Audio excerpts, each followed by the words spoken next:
Welcome back into the college show powered by Dynasty Nerds. I am your host, Garrett Price, and we have Andrew Mott. Andrew, how you doing? Doing good, man. How are you? I'm doing well, and we've got Jagger May. How you doing, man?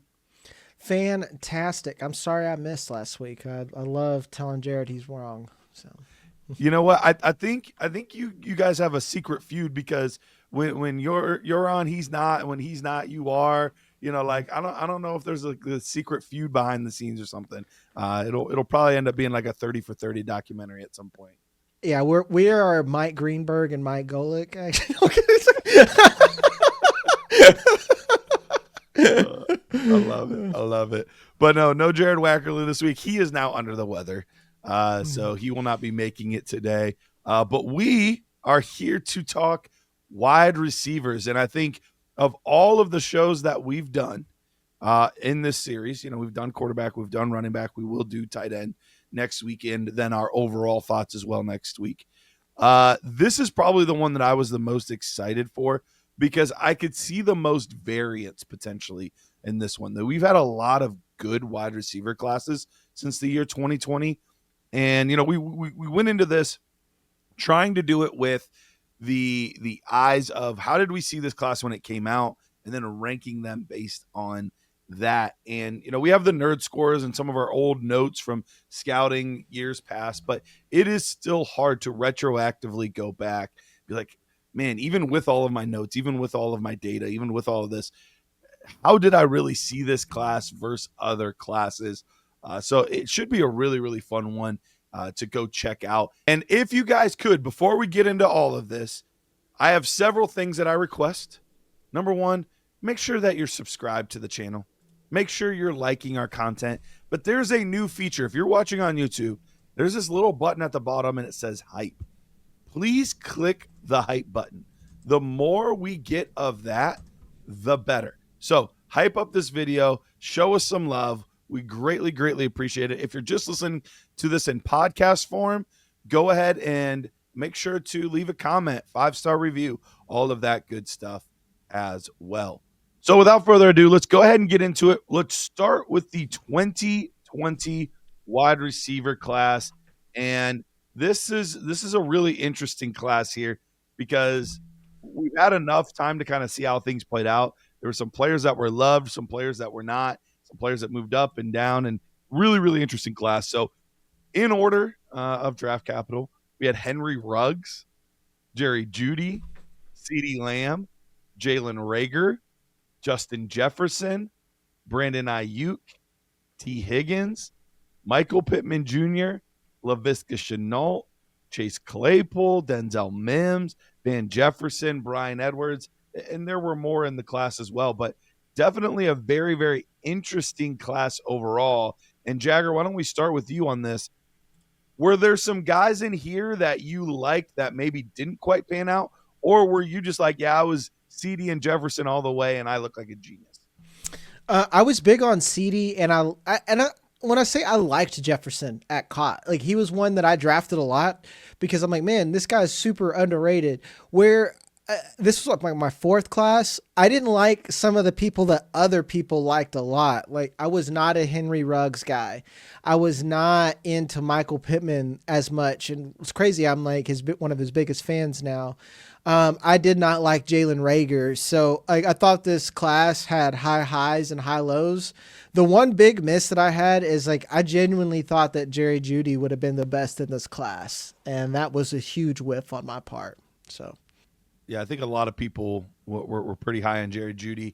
I did, I love my boy Ray GQ, but he definitely talked me into Jalen Reagor. I was like, all right, this guy's gonna be sexy, and obviously that one didn't quite pan out. And this was the first year of nerd scores for Jared and I, so we were still kind of feeling things out. And I had always been more confident at the running back position because I played the position, and so I knew it the best.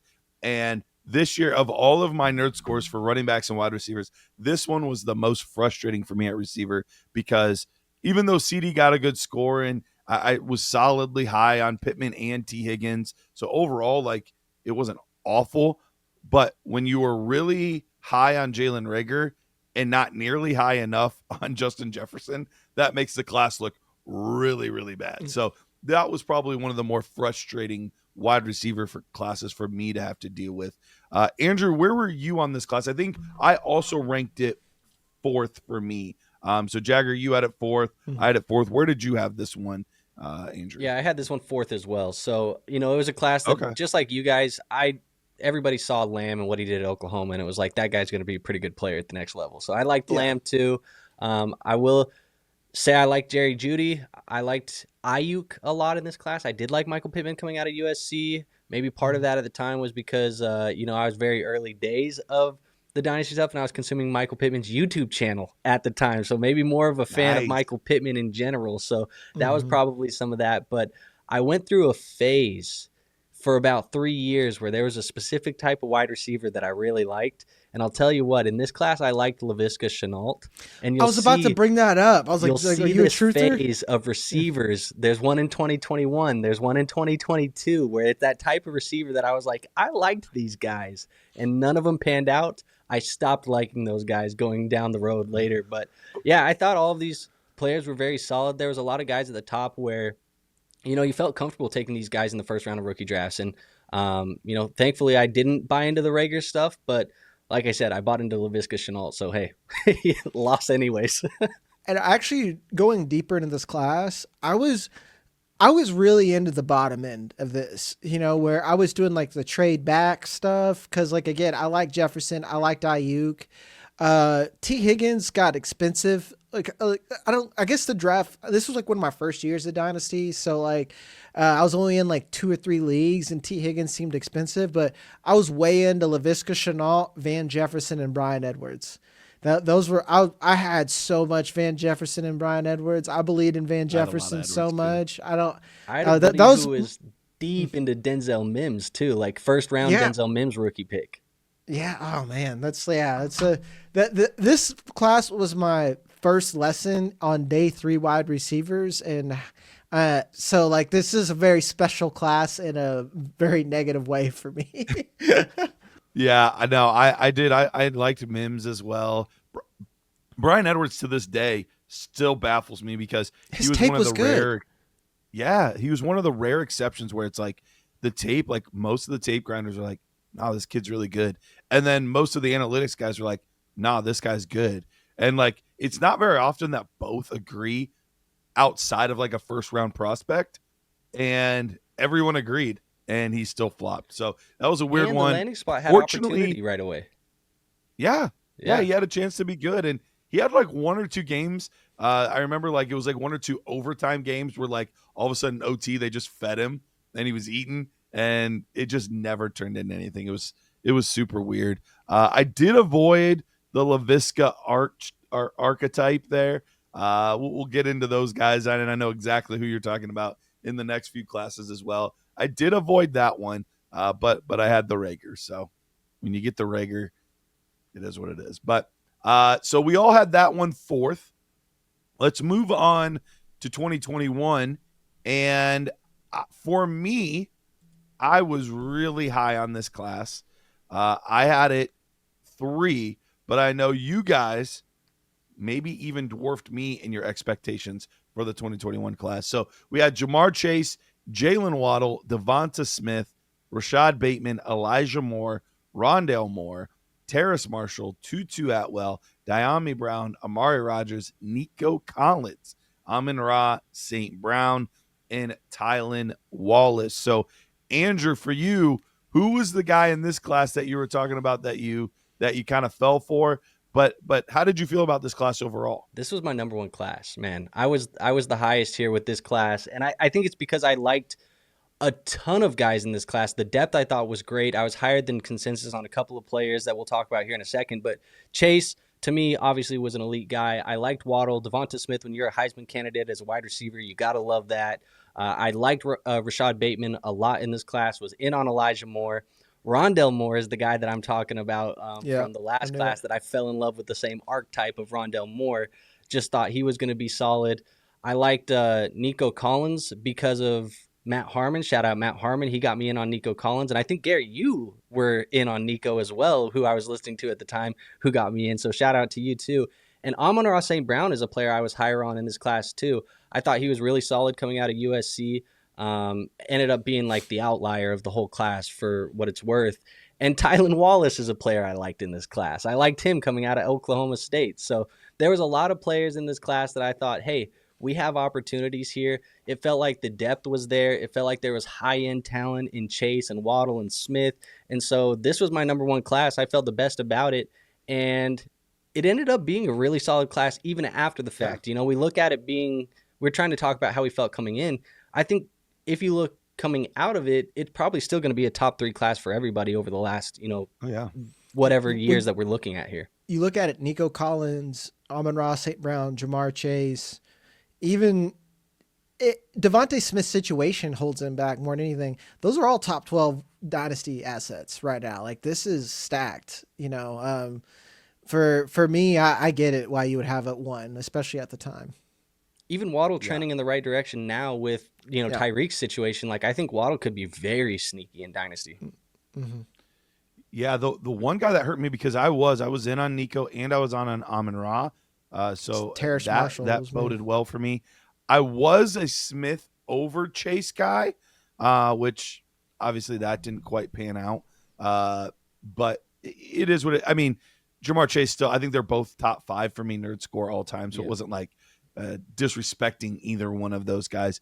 I was high on Rashad Bateman. And even to this day, I'll still watch him at times. And I'm like, man, this guy's held back by being a Baltimore Raven. Like, yes. I think this would have been very, very different if he would have gone to a different team, a different situation where the quarterback is willing to throw outside the numbers. And for most of Lamar Jackson's career, that's just not been his thing. He really prefers to throw over the middle of the field. That's why we've seen the tight ends do so well. Guys like Zay Flowers do so well. Like, that's his comfort zone. He'll do it, but he prefers to throw over the middle of the field. I think that's kind of always held Rashad Bateman back. That Lisfranc injury, I think that kind of derailed the first start of that. Yeah. I was right there with you, Garrett. I was Devontae Smith and Rashad Bateman over Jalen Waddle. I had 0 Jalen Waddle shares at the time. And I didn't like speedsters, man. Like, that's like, you want to talk about things that you do like. Almost the guy who they're like, well, he could beat the combine record. I guarantee you I don't like that guy's tape most of the time. I'm already out. Yeah. I'm just like, okay, so he only is good at that one thing. My big one was Terrace Marshall, man. I was so aggressive on Terrace Marshall. I was convinced that I was like, you're getting a steal. We're going to get another Justin Jefferson. And I completely whiffed on that one. I was big into Nico Collins and Amon-Ra St. Brown as well because of Matt Harmon, just like you said, Andrew. And then another one who I thought was something, I liked Amari Rodgers. I'm like, cool, he's cheaper, Elijah Moore. And I had quite a bit of him, but he did nothing for the Packers. So. Yeah, he ended up being a dud. I did like Elijah Moore, and especially we saw some flashes. In his rookie season, and you're like, oh, this is what we saw like at Ole Miss. Ole Miss knows how to churn out those receivers. We just got AJ Brown, we just got DK Metcalf. Now we're getting Elijah Moore, and to this day, I don't know that I can fully pinpoint what it was that didn't click. Maybe it was. I think it was off. Hey, I've spent most of my career with the Jets and the Browns. Like, maybe that was it. I don't know. I think it was off the field attitude. I think that's because as a rookie or a second year guy or whatever it was, who's requesting trades? What are we talking about? Like, requesting trades, demanding the football more, like things like that. Like, I think it was more so off the field stuff, but who knows, man? There's still a group of people, the Elijah Moore truthers, that have been chasing him to this day, still here in 2025. Like, people that saw him go to Buffalo on a practice squad and we're like, this could be the time that Elijah Moore actually does it. I've seen a group of people do that. So who knows, man? You get these guys that you fall in love with in the pre-draft process, and they trick you and you believe in them for forever. That's, I think, happening with Elijah Moore. And I don't blame people because, like you said with Bateman, you still look at it and you're like, this could have been way better than it actually is. Yeah. All right, let's move on to 2022. And it's crazy because I'm looking at our rankings. I had this as the 6th class. You guys both had it as the 5th class. Jared, he's not here. Oh, he didn't rank it because he's not here. You see how he is? Lazy, man. What a bum. But that being said, but I look at this class and I remember really liking this class. But I think it just shows how spoiled we've been lately at the wide receiver position, class after class after class, having a lot of good receivers. But look at the names in this class: Drake London, Garrett Wilson, Chris Olave, Jameson Williams, Jahan Dotson, Treylon Burks, Christian Watson, Wan'Dale Robinson, John Mechie, Tyquan Thornton, George Pickens, Alec Pierce, Sky Moore, like lots of really good names in this class. And overall, this was one that I felt pretty good about at the time, but I didn't think it was elite and special. And I think you could argue that maybe it's been a little bit better than I gave it credit for at the time. We still have yet to have one of these guys have that like ridiculous season other than George Pickens this year with the Cowboys. We keep getting close with Drake London, but then like something always happens. Injury and it's or never whatever, yeah. Good. Yeah. It's been tricky. And Garrett Wilson, poor quarterback play. Chris Olave, poor quarterback play. Jameson Williams, he's got a lot of mouths to feed there. But overall, I mean, this ended up being a very solid class that has a lot of contributors for fantasy football. Was there a certain player in here, Jagger, that you really gravitated towards? I was really into Garrett Wilson and Chris Olave, really just Garrett Wilson. And I just got to admit, guys, I was way into Treylon Burks. I whiffed on that one. Sucks being an Arkansas guy. That'll happen to you. But Treylon Burks was actually a great lesson on scouting. And he's the one who made me like, I was like, man, I should learn for real how to evaluate and not just go off like vibes and like data points and whatnot. But this is actually like a very underrated class because when you go deeper, like I like Jahan Dotson too. Apparently I like ugly girls. Like Wan'Dale Robinson has been a good contributor. Tyquan Thornton is something now. Of course, George Pickens. Wide receiver 1, George Pickens. Even like you got to consider like he's a 1A and CeeDee Lamb's a 1B right now, kind of for the Cowboys. So it's a really deep class. Andrew, were you into Sky Moore? Yeah, I was gonna ask if you guys could pick who the name was that was like that same archetype of LaVisca and Rondell. It was Sky Moore. But look, I wasn't like in on him crazy to the point of where some people were taking him in the first round. I know after he got drafted by Kansas City, people were doing that. That wasn't me. I was like, I still firmly was like, I'll use my seconds. It doesn't matter if it's the 202, 201. I'll still use a second on him, but I'm not using the first. For whatever reason, that was my cutoff, my hard point, and it probably saved my ass a little bit. But I was definitely into the Ohio State wide receivers. You can call it helmet scouting if you want. I thought those guys were legit. I was really high on Garrett Wilson. Garrett Wilson was my number one guy in the class. Really didn't fall into any of the Treylon Burks hype despite the hype that he was getting. I also didn't really like Jameson Williams. So I feel like Jameson Williams was probably one of my misses in this class as well. Kind of avoided George Pickens in this class, more so because it was hard to tell what was going to happen with some of the character stuff and, you know, the draft day slide a little bit for him. Because we knew the talent was more of like a first round type of guy, and it didn't really happen. And you got the video of him like standing in front of the television with the shiesty on. Like, it was like, what is going to happen with this guy right here? And he's going to Pittsburgh. Like, I don't know if I love this at all for him. And obviously it took him leaving Pittsburgh to really evolve into the guy that we've seen so far. But I think from this class, really, if I had to like hang my hat on the guys that I missed, it was probably Sky Moore was a miss in the wrong way. And I think Jameson Williams was probably a miss in the wrong way as well. But I also think I was higher on Alec Pierce than people were. And I think a little bit of that too was, I'll contribute that to Matt Harmon again. I was really deep in the Matt Harmon stuff, and he thought that he was a solid wide receiver. So I started looking into him a little bit more, and he ended up being a guy that I targeted a lot in third round of rookie drafts, got him in a lot of third rounds, and he's been fine, I think, for that draft capital. So he's a player that I think was somebody I was a little bit higher on. I was also higher on Jahan Dotson too. And his whole story is a little bit weird because that rookie season to nothing, I don't know what happened. Jahan Dotson is another one where, like, you want to talk about my Elijah Moore, it's Jahan Dotson. I refuse to believe he's a bad player. I'm just like, man, like it's funny, Andrew. We had like the same type of analyst, big into Matt Harmon. Watched the tape myself. I'm like, this guy can run routes. He can do everything that's necessary, and then just died. I don't understand how that could happen. And now he's been a decent contributor when he's at the Eagles, but the Eagles are bad. So I still have a little bit of hope in my heart, just a little bit. So yeah, and I think Jagger, you and I are kind of the same way too. Is where like 2020, that was like my second year of Dynasty. So we did startups in 2019. So that was my first rookie drafts really that I was doing. And then by 22, I'd kind of had a process figured out of like what I liked to look at, there was something there that I was actually looking at. And by 2023, we talked about this in the last episode, Garrett, when you asked me. 2023 is like when my stuff is officially published for people to go watch as content like on the internet. So, this was the last of the classes where you couldn't really see my work. There was a ton of work that I had kind of ironed out on the back end. But 2023, moving on to that class, that's when it's like, all right, now the receipts are here for you to pull. Mm-hmm. Yeah, no, that makes perfect sense. And Tyquan Thornton, Treylon Burks was actually the first time that I felt like I was drastically going against the grain.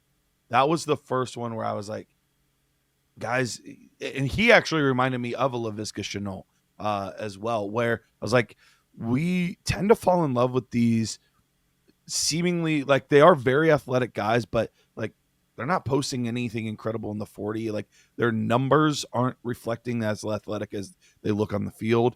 And so, but we're falling in love with these like athletic guys that just don't have great ball skills. And that's where like kind of the big like joke from Jared and I, like if you ever hear him just like yell out like way too loud ball skills, like I kept like hammering like ball skills, like over and over when we were talking about him in the Nerd Score. And I was like, I'm just not going to fall for that player because in the NFL over the past 15 years, there's really only been 2 receivers that I can think of that have had any real success without having above average to elite ball skills. And that's DK Metcalf and Tyreek Hill. That's it. And it's because they were freaks for other reasons. Yeah. So unless you are going to have a freakish outlier reason you're going to have success, look at all the other guys that have been top guys over the past however many years. We're looking at the Justin Jeffersons, the CeeDee Lambs, the Jamar Chases, all of these guys, even down to guys that weren't great athletes like Cooper Kupps and guys like that. They all are special when it comes to ball skills, that body control, setting up the defender, the going up and getting, like all of those little nuances it takes to be able to make great catches, to reel in passes that are away from the body, things like that. Like it's those guys. So this is really where that kind of cemented for me is guys without above average ball skills are probably just, I'm probably just completely disinterested in them. And overall, it's worked out fairly well because we have another guy that falls into that same level in the 2023 class that I went against as well. And he's had some flashes this year, but nothing, but he came right back down to earth. So we'll get to him in a second here. All right, let's move on to 2023. Jackson Smith-Njigba, Quentin Johnston, Zay Flowers, Jordan Addison, Jonathan Mingo, Jaden Reed, Rashee Rice, Marvin Mims, Tank Dell, Jalen Hyatt, Cedric Tillman, Josh Downs, Michael Wilson in this class. And the guy that I was just referencing, Quentin Johnston, he reminded me a lot of Treylon Burks in that sense. Reminded me a lot of Laviska Shenault, another big, fast, strong type guy, but lacked ball skills. And I was like, you know what? I think this is another guy in that same kind of archetype there that I just am not interested in. Now, for a second this year, I was like, oh, maybe he's breaking the trend. And then he just kind of went right back to who we thought he was. Where were you guys on him? Were you kind of over it by this point in the process? What about you, Andrew? Yeah, I wasn't big on Quentin Johnston. He was my wide receiver 4 coming into the class. I had it JSN, Jordan Addison, Zay Flowers, and QJ. And honestly, to this day, I still feel pretty good about that ranking. That feels like it was fairly accurate. I was high though on Jaden Reed. Jaden Reed is my Elijah Moore. Yeah, he's my Elijah Moore. I think where it hasn't necessarily gone the way that I think it should have went for Reed so far. The big narrative for him has been we can never get him on the field for more than like 60 snaps or 60% of the snaps every week. But it's like I think he's truly a very, very, very good wide receiver, and I just believe that he's going to end up being one. And maybe he will, maybe he won't. But I really liked Jaden Reed. He came in right behind QJ as my wide receiver 5 in the class when it was all said and done. So, he's a player that I was really high on. I liked Downs.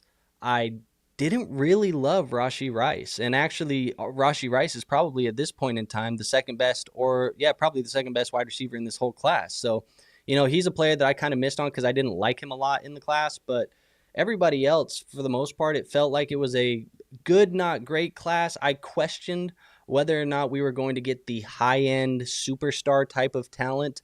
I thought JSN maybe had it, but everybody else, it felt like we were drafting a bunch of number 2s in the NFL. And, to this day, it kind of does still feel like JSN's maybe the number 1 and everybody else is number 2s. Maybe Rashee Rice is an outlier, but I still have questions on whether that's more he's a fantasy wide receiver that is friendly for fantasy teams and maybe not as good of an NFL wide receiver. Do you guys feel the same with Rashee? I think I've been when I say I'm a Rashee Rice hater, I acknowledge, I was actually high on Rashee Rice in comparison. I did not expect him to be as productive as he was now, but I said that he can be a poor man's Chris Godwin that's better playing out of the slot. Now you fast forward to where he's at now. I think he is only as good as he is in the system that he is in. So that's kind of what I'm trying to get at is do you think the role that they have put him in is more because it's so fantasy friendly for him, does that make us think that Rashee is a better wide receiver than he actually is? Yes. Because to quote Matt Harmon, he doesn't run a route tree. He runs a route bush. I've charted it myself and I got flamed on Twitter for it because I was just like, everyone, it was his first big game where people are like, is he a top 5 wide receiver? It was against the Ravens. He was against old man Marlon Humphrey when they only had Marlon Humphrey in the secondary at the time. And every one of his catches were off rub routes, slants, or against linebackers. And it's so hard to tell the average person that I think Rashee Rice is only so good. You can't ask Rashee Rice to go out there and do what Justin Jefferson, Garrett Wilson, Chris Olave, any of these other guys do. And especially with data only guys telling them that hey, Rashee Rice as a talent isn't as talented as Garrett Wilson. I got laughed at. Well, look what he does statistically. I'm like, okay, man, but it's the same routes. So I'm glad that you brought that up. So the one player that's not on the list, and it's because he wasn't really talked about much pre-draft. Because remember, we're kind of giving our notes pre-draft of all of this. His love didn't start coming until after the draft, and now he's one of the best wide receivers in football, Puka Nacua. And obviously, I think everyone can say that was a pretty big whiff on everyone's part. Now, part of this is he is also a player that has greatly, greatly benefited from being with Sean McVay and in that offense and things like that. We've seen a lot of players over the years that probably weren't as good as Sean McVay made them out to be, but there's no denying that Puka has done some incredible, incredible things since he's joined the league. So he was one that I didn't list, and I did it on purpose because he just wasn't really getting talked about up until that point. But obviously now we know there's nobody in their dynasty rankings that doesn't have him inside the top 5. This class at wide receiver is my crowning jewel where I feel like I got most things right. Nice. And the big one here, you talked about your first time when you're against the grain and your first time being published. This was my first time as I did dynasty content, but I'm going to focus on draft, put my name out there. This was my first one. And at wide receiver, I told everyone, I think Quentin Johnston is ass. I don't like that type of player at all. I don't think he can run routes. I don't think he has were you with ball skills, Garrett? I care about that. But usually if they can't run routes, they didn't have ball skills to begin with. I feel like it's all a finesse thing to begin with, and he couldn't run routes. I was really high on Michael Wilson as well. Really high on Michael. Like, he was a Senior Bowl riser for me because I'm like, man, this guy especially leveraged that line of scrimmage. So like, I only feel validated this year. And then Josh Downs is someone that I circle that I liked him. He was my wide receiver 4 in this. Mine too. Wide receiver. Yeah. And that was just because I was being irresponsible about Jordan Addison. I was really low on Jordan Addison comparatively to everyone else as well. But Josh Downs is one. If he was on another team, I wonder where we'd be talking about him, you know? Yeah. It would be interesting. It went for me in this class, JSN, Zay Flowers, and both those guys kind of had their own tier. It was like the JSN tier, then the Zay Flowers tier. And then I had Jordan Addison, Josh Downs, Jonathan Mingo, that did not pan out at all. Tank Dell, Cedric Tillman. Then I had Quentin Johnston. So I had him 8th in the class, and I remember I got a lot of hate for that, but I was like, guys, I don't see it. Jalen Hyatt too. Like, some of my best friends are Tennessee fans. I'm like, look, your Biletnikoff winner is trash. Like, I'm sorry. It's so hard to explain that because it's the same. He was college Rashee Rice. Like, it's like all these touches are in that. Like, to me at the time, Tennessee had a Mickey Mouse offense, and he was fast, and it worked. So, to this day, Jalen Hyatt has one of the worst release scores that I've given to any wide receiver. Yep. His release is running straight forward. Like, I know what his release is. It's like no hands whatsoever. This guy does not know how to use his hands whatsoever. No release package. It is, I'm going to bump bodies until I find open space. So, and if you remember at the time, they would often stack him. Yes. Remember, they were stacking receivers, so he didn't have to. And so, like, it was wild. You know, I can at least confidently say, too, because I'm looking at it right now, Hyatt was not in my top 10. I didn't have Dell in my top 10. Mingo, though, he was my wide receiver 8 in the class. So him and Marvin Mims were in there that were in my top 10 that I was in on. Mims, I got talked into. Mingo, I was like, wow, he's even worse Quentin Johnston. That's what I thought about. But Mims, people convinced me on, and I'm like, I can see it on these 6 passes that he had in college. That's fantastic. All right, let's move on to where did you guys, I'm trying to remember, how did you guys rank this class going in? The 24 was my number 1. 7 for me. 7. Oh. Out of 8. 7. 23. Yeah, we all had it at 7 for 2023. Yeah, pretty gross.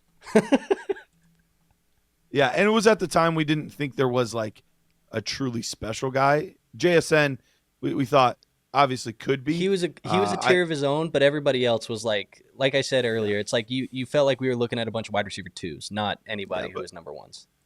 But the class ended up obviously getting a lot better. You get boosted by a Puka Nacua. You get boosted takes an outlier. by a Rice. Yep. Two outliers maybe. Yeah, exactly. All right, let's go to the 2024 class. And Jagger, I think that's the one you were starting to talk about it. You had it number 1. I had it number 1. Andrew, you had it number 2. And obviously, this was the class that we had been promised. This was the class. And overall, as rookies, they looked the part, with some exceptions. We'll talk about it. But overall, as rookies, they looked the part.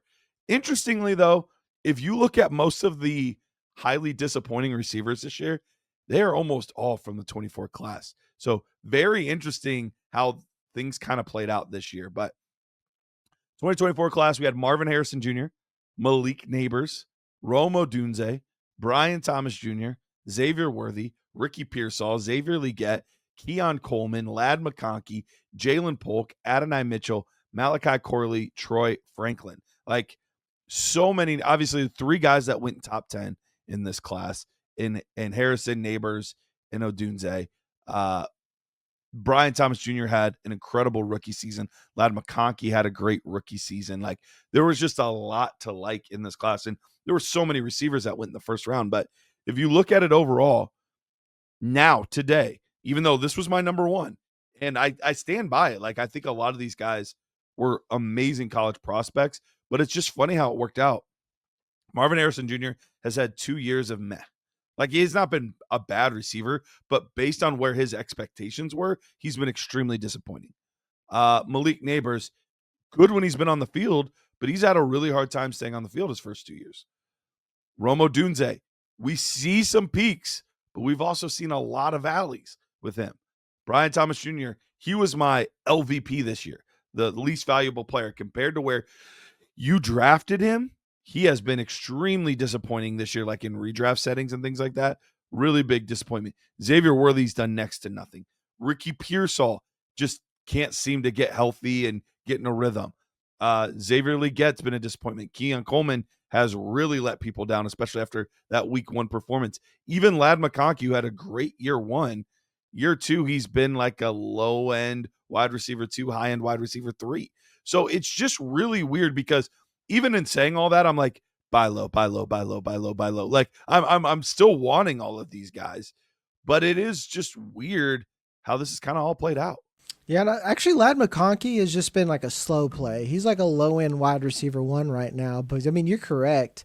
Like, Marvin Harrison Jr., we've seen the correct flashes. That's been nice. Malik Neighbors. I worry that Malik Neighbor, his injury stuff, he's on notice for me. Let's put it that way. Like, I think it's notable. Brian Thomas is the one where, I don't know, man. Like, this past week gave me a lot of hope, and turns out he's just kind of a giant pansy playing through injury, I think. But this was a class where Brian Thomas Jr. graded out as my second best wide receiver, and I nerfed him because I didn't believe it. Because, like, I have my whole system, and I'm like, well, he's the second best. I'm like, well, I'm going to get shit on for that. And I didn't. And I wish I would have left him there. Even at this point, Troy Franklin was my wide receiver 4 up until the draft. Yes, like, I'm glad that somebody else was in on Troy, because he's the player I was against the grain with this year too. I liked Troy. Troy. I still believe in Troy Franklin. Like, I was like, he's the exact player I still thought he was at Oregon, and I was really high on AD Mitchell. I knew Keon Coleman was bad. I told everyone, I'm like, cool, man, you guys love falling for these big guys who can't run routes or separate. Like, good luck with that. And he's another one where Keon Coleman, Quentin Johnston, 0 care or 0 shares, 0 cares. Same thing with the Xavier Legette. You can't run routes, I don't want you. So yeah, I'm looking at mine too, and I had Coleman in a tier. My final pre-draft rankings, he's in a tier with Malachi Corley and Xavier Legette, Jermaine Burton. Like, that's the group of tier that I had Keon Coleman in. But I'm looking at the class, man. It's the same kind of vibes that you had. I felt like we had 3 guys who could be number 1s. I thought Malik Neighbors could be a number 1. Marvin could be a number 1. Rome is a true number 1. And you had Brian Thomas Jr., who landed in a pretty nice spot there too, where you felt like he could be a 1. Obviously, that was post-draft, but liked what he had there as well. That tier 4 for me, I'm looking at the final top 36 rankings, and that included like running backs and quarterbacks and stuff. But that tier 4 group of wide receivers was such an interesting group for me. Adonai, Ladd, Worthy, and Troy. I had these guys that there was enough there with them that I felt like all of these players could be producers at the next level. Pearsall's right there actually in that tier as well. So all of those guys I had hopes for. Overall it came in as my number 2 class, and I think it's because we had the high-end talent that I look for, the guys that I felt like could be the number 1s, and there's depth there with guys that I thought could be number 2s, guys like Ladd, guys like Worthy, guys like Pearsall. So, this is a class overall that I thought was very solid. Loved the wide receiver talent in it. It's probably, outside of the QBs, the strongest point of this class. Maybe you could even argue, too, that, tight end with having a guy like Bowers in there is crazy. But, yeah, it's just a very solid class, man. I love this class. This was a really fun one to scout. And the wide receiver talent all around was just high-end and deep. Yeah, it really was. I was out on Troy Franklin. I actually did a video that, it's funny now because neither guy has really panned out to be anything, but it was Adonai Mitchell versus Troy Franklin. And I had Debro on, and Debro and I were kind of discussing. He was a big Troy Franklin guy. I was big on Adonai Mitchell. The part that I loved about Adonai Mitchell was if I got to remove everything else and just watch his tape, there was so much on his tape that said, Agreed. Holy cow, this guy could be incredible. But he scared the tar out of me because you would watch certain plays where he was just out in left field and it looked like he had no clue what he was doing. And then you started hearing some of the off the field stuff and whatnot. And I was like, man, this guy's terrifying because talent wise, just on that, I had him as the wide receiver 4 in the class. Like I was really high on him. Troy Franklin, however, I had him as wide receiver 12, and he's been fine. He's not been great. He's not been terrible. He's been fine. But for me, there was something missing, and I couldn't quite put my finger on it. And after the combine, I was going back looking through numbers because I was like, I know this guy's fast, but there's something with his speed that's throwing me off. And I couldn't quite place it. And I went back and looked. And when I saw his 10-yard burst, that's when I figured it out. He was much more of a build-up speed guy. He had the slowest 10-yard split among all the receivers. So he was much more of a build-up speed guy than he was a true, like, quick in and out guy. And that's what kept throwing me with Troy Franklin. That, and he wasn't very physical. So I didn't love that. So he moved down for me. Keon Coleman was like wide receiver 15, 16. So I had him pretty far down there as well. Jalen Polk was like the most surprising one to me. He's like in the 20s at my receivers. And I was like, second round. We're going second round with Jalen Polk. Like, what is happening here? Such a Patriots pick, man. Dude, it made zero sense to me. There were so many guys on the board. I was like, this guy's on the board. This guy's on the board. This guy's on the board. Like, made no sense to me, but weird one. But obviously, very, very good class. All of us had them as either a top class or second best class. So obviously some really good things we thought. And now let's get to this past year's class. This past year's class, we had Travis Hunter, Tet McMillan, Emeka Ibuka, Matthew Golden, Jaden Higgins, Luther Burden, Trey Harris, Jack Besh, Kyle Williams, Isaac Tesla, Pat Bryant, Jalen Knoll, and Savion Williams. And it was funny. Now, part of it was because it just worked out this way. But I remember watching this class, and the first batch of guys I watched, it was Travis Hunter and then a bunch of guys that ended up being outside of my top 10. And I was like, I think this is the worst wide receiver class I've seen, period. Like, this class is awful. Now, it did actually, low-key, end up with my worst ranking. It didn't end up being as bad as I thought it was going to be. But I remember watching this class and being like, whoa, like there's just not a lot to love here. It got better because then I got to watch Emeka and I got to watch T-Mac and I got to watch a couple of those guys. And so things did improve. But 1 year in, not even a full year, Andrew, how are you kind of feeling about 2025? Yeah, I mean, I kind of had the same feelings. It came in for me as my 8th overall class of the 8 that we looked at here. So it wasn't a class I was super excited about. You know, I keep coming back to the same statement that I said with the other ones. I look for high-end talent. Do we have the guys that can be elite contributors? And then where's the depth? Like those are the two top things I look at when I'm kind of looking at classes overall and trying to gauge how I feel about them. And this one, I felt like we had some good players at the top. I was a big T-Mac fan. He was my wide receiver 1 in the class. I had him in a tier of his own above Hunter and Ibuka there as my wide receiver 3. So, you know, I liked T-Mac. I thought he could be an alpha, and I think he's kind of shown that he can be. I'm starting to question, you know, whether Ibuka was just on a heater to start the year or whether or not he's a true number 1. Like, I think that's a real question with him right now, and Hunter's just a mystery box. But overall, I thought this was a solid class. I was questionable about the depth. The depth is really where I started to look at it and say, I don't know what we have here. There was a couple guys that I ended up having, you know, in a tier by themselves. It was Burden and Golden that ended up being 4 and 5 for me. But after that, pick your poison on these guys because Knoll came in the next tier. Guys like Higgins, Jalen Royals was in a tier there with me. I like Jalen Royals a lot in the pre-draft process. Trey Harris was there.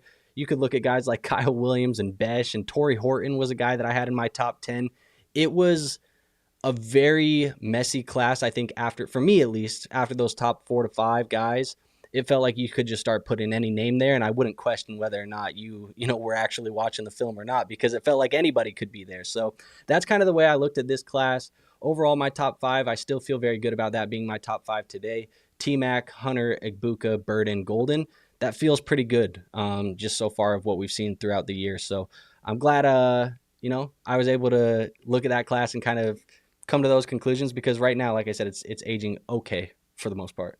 What do you think, Jagger? Yeah, I love what you said about high end talent and depth because, like, at the end of the day, that's probably what I look at. I just never quite said it so succinctly because I didn't know about, like, everything was a mystery box. The high end talent, mystery box beyond Teteroa McMillan. Like, I knew T-Mac was going to be good.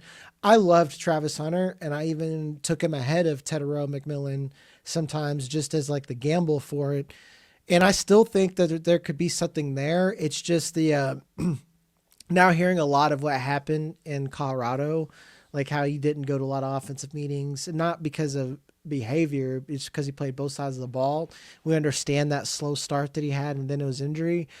I was a big Luther Burden guy. I am still a big Luther Burden guy. I still think he can be one of the best ones. Where I was against the grain is I did not believe in Emeka Egbuka and that he could do what he's done so far. And like you said, we still don't quite know. He looks much better in the NFL than he did on his college tape. A lot of that is me going off for what have you done for me lately? I know what he did as a true freshman and yada, yada, yada. But I'm like, man, Kayshon Boutte did that as well. It turns out Boutte's something now, but I just don't know. And then this depth down low, I still don't believe in Jaden Higgins. I don't know. I think he is what he is. I like Jalen Noel better. Jack Besh and Kyle Williams are two names of people that I'm going to buy in the offseason just because I really like their tape. I just need things else to happen around them. And now understanding that the Patriots are just nerfing their rookies, I really think that Kyle Williams could be the better of him and Boutte. Like basically between like Boutte, Matt Collins, and Kyle Williams next season, I think we're going to be talking more about Kyle Williams. And this was a prove it year for Diggs, right? Like it's only a 1 year deal. So like he could still go test the open market if he wanted to. I don't expect him to if they make a run in the playoffs, but aging wide receiver, you could get Kyle Williams in there a little bit next year. I throw Torrey Horton in there too as a player that I'm buying because I like what we've seen from him this year. And I don't know if Shaheed is going to get the bigger extension for Seattle. When you say out loud that Shaheed is his only competition, it's really easy to project something in the future for him. I will say in this class too, there's one player here where you talked about it. I can't remember what class you talked about it with, Jagger, but you said there was outside noise that kind of got you to do something that you wouldn't, you didn't. Oh, yeah. It was against your grain. Yeah. This class, I let the outside noise of Travis Hunter push him up my board. And I'm not saying that like I would have had him nerfed way further down the board, but I swapped in my pre-draft process Egbuka, who was my number 2, with Hunter because I was like, you know what? There's so many people that I respect out here that do love Travis Hunter. And even people were putting Travis Hunter number 1 over T-Mac. And I was like, I'm not going to do that because I truly do think T-Mac is an alpha. But I let them swap Egbuka and Hunter for me because of the outside noise. And I kind of wish that I would have stuck with my guns there because if I would have looked at it today and said T-Mac, Egbuka, Hunter, I think that's the order that I would put it today if I looked at them. So I kind of wish I would have stuck to that and not let the outside noise get me with Hunter on that one. Matthew Golden was mine where I let people because Daniel Jeremiah is like I love DJ and Bucky. I do too. And I was like, I love you, DJ, but I don't see it with Matthew Golden. But I'm going to trust you, dog. And I still don't know. So yeah, Matthew Golden actually ended up coming in 10th for me. So I had him pretty far down. And I was like, look, I know he's going first round, but I don't see it. And then when he went to Green Bay, I was like, I don't see it even more now because I don't think he was better than Jaden Reed. I don't think he did anything better than Jaden Reed. And the funny thing is, they were struggling to get Jaden Reed on the field for the issues of, hey, we block, we ask our receivers to block a lot. So when 2 wide receiver sets, we're not going to have him out there as much. Well, Matthew Golden was the same guy. Like he was a terrible blocker. So hates physicality. How is he going to find the field? Yeah. And then Christian Watson came in and made it messy again now that he's had this miraculous ACL recovery in this year, whatever. But I gotta come around and believe in him, man. I need to believe in Christian Watson because like when he is on the field, he is productive. He is like there's just statistically like it's just keeping his ass on the field. That's the problem. He is 100%. Correct me if I'm wrong. Him and Dobbs are both free agents this offseason though, right? No, Watson got an extension like during his ACL reconstruction. Okay, so Dobbs is just the free agent. Dobbs and Wicks. I think okay, Wicks. yeah, that makes sense. So they should let Wicks go so they can stop yeah. feeling the need to put him out. Because I think the Packers are this fantasy manager that has a bunch of roster cloggers. And they're like, well, I need to play this guy. Like, no, you need to get rid of like 3 of these guys and just play 2 of them that are like productive. Pick your best guys. Exactly. Watson, Golden, and Reed, just move forward with those 3. Yeah. Yeah.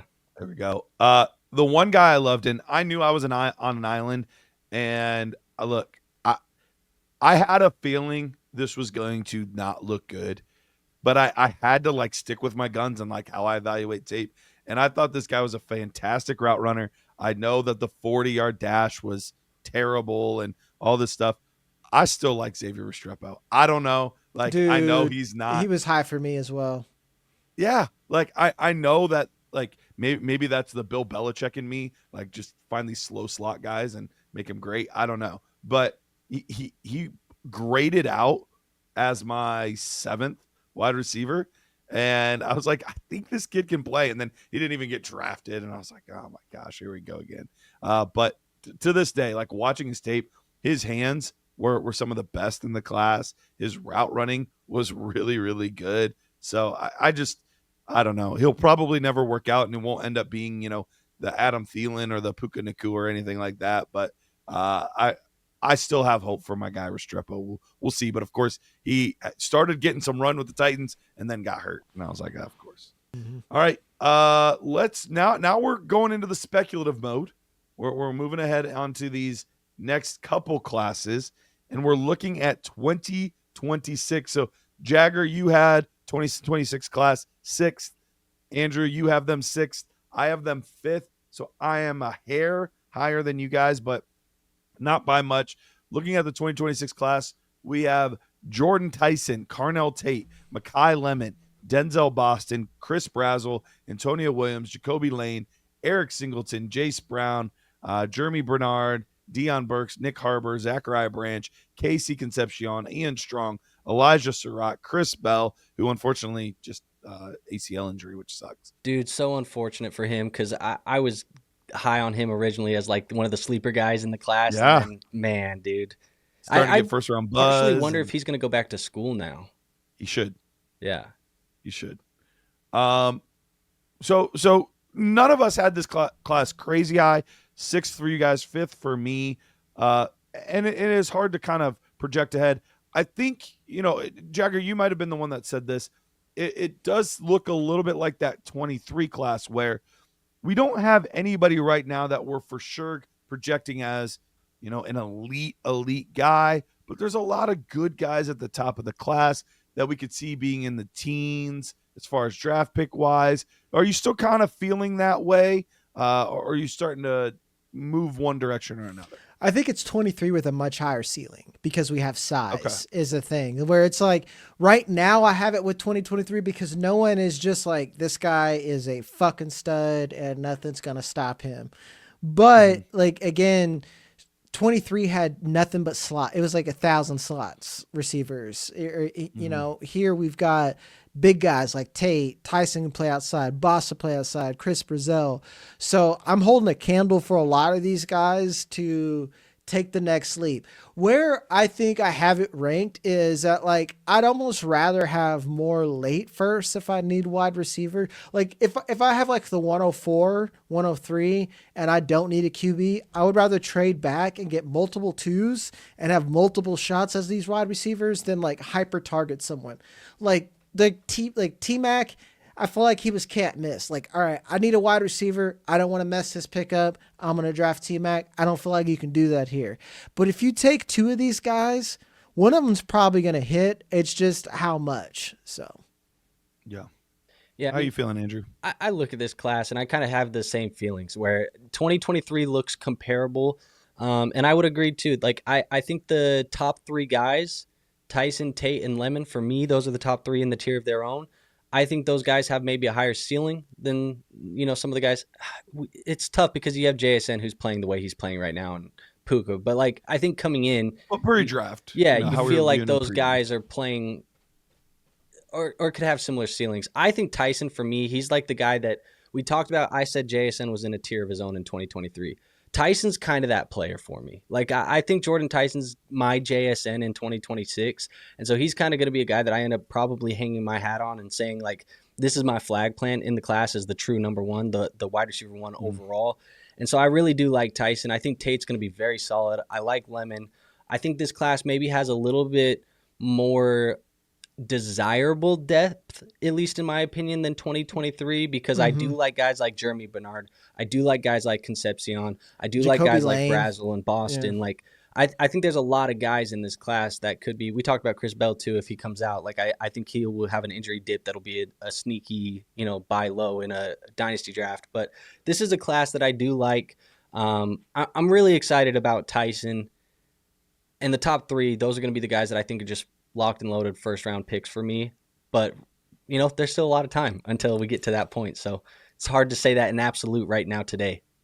And this is one of these classes where, like, when you say desirable depth, I think depth in this class, these guys can be 1s or 1Bs, whereas, like, some of the other depth, I'm hoping that they are 2s and 3s, Dude, like call me crazy, but I think Jeremy Bernard, like, I see Olave a little bit. Like, I think he could be a guy that's a number 2-ish in college, but then he goes into the right situation in the NFL where he's seeing a massive target share like Olave is, and you start looking at a guy and you're like, he could be a fantasy wide receiver 1 for us. Yeah.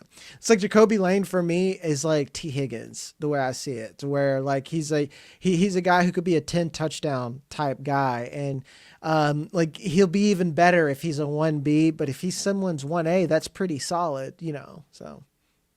I can't wait to dig into these guys because I think it is going to be a very, very fun class to grade. And I do think we could see a lot of variation in rankings, where some years it's like, okay, almost everyone has its top 5 or 6 exactly the same. And I could see this one being very different because right now, like, you were talking about, Andrew, your guy right now, you're leaning toward Tyson being kind of in his own, like, clear number 1 guy. Right now on, like, the quick tape that I've watched, and I haven't gone deep, and sometimes I've said, like, I lean this guy. Sean Tucker was one of them where I was like, I lean this guy as the top of the class. And then I actually watched the tape and I was like, actually, he's running back 12 for me. Yeah, so like that does happen at times. But like right now it's Mekhi Lemon for me. And then it's probably Tate. And then it's probably Tyson. So it's just funny how, this could end up playing out and working out. Like, I like Chris Brazel a lot. There's a lot of like size and speed and pretty good ball skills. So like, we'll have to see how this all plays out. Like, so there's just going to be a lot of names in here that I think are going to make this class a really fun one to debate and discuss and rank. All right. So let's get to the final class, and that is 2027. You guys, let's see. You guys were the same on this one as well. You guys both had this class, the number 3 class for 2027. I put it at 2.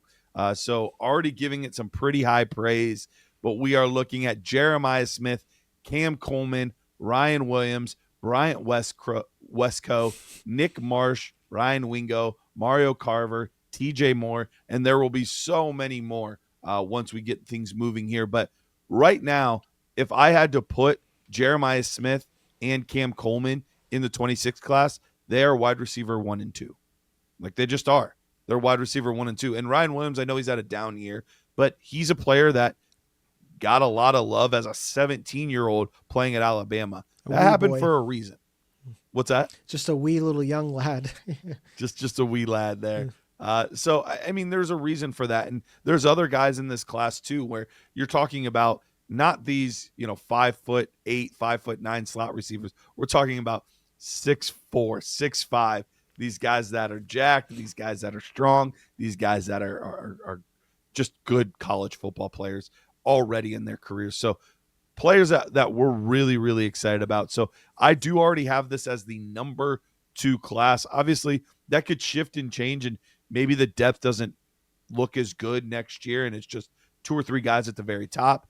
But maybe we do get some really solid depth all the way through. But right now, when you have players like Coleman and Smith, it's just really hard not to put them pretty high up your board.